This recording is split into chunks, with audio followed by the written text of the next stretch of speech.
ಹಾಡು ಮುಟ್ಟದ ಸೊಪ್ಪಿಲ್ಲ, ನಿನ್ನ ಮೆಚ್ಚದವರ್ಯಾರಿಲ್ಲ.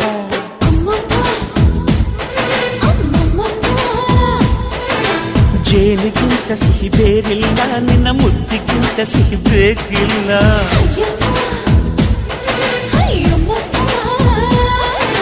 ಕಣ್ಣು ಕುಕ್ಕುವ ಬೆಚ್ಚಿ ಬೀಳುವ ಅಂದವಾದ ಹೆಣ್ಣು, ರುಚಿ ರುಚಿಯ ಬಾಯಿ ಚಪ್ಪರಿಸ ಸಿಹಿಯಾದ ಹೆಣ್ಣು.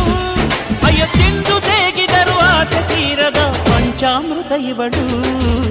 ಅಮ್ಮಮ್ಮಮ್ಮಮ್ಮೋ ವಯ್ಯಾರಮ್ಮಮ್ಮಮ್ಮೋ ಅಮ್ಮಮ್ಮಮ್ಮಮ್ಮೋ ನೀ ಸಿಂಗಾರಮ್ಮಮ್ಮೋ.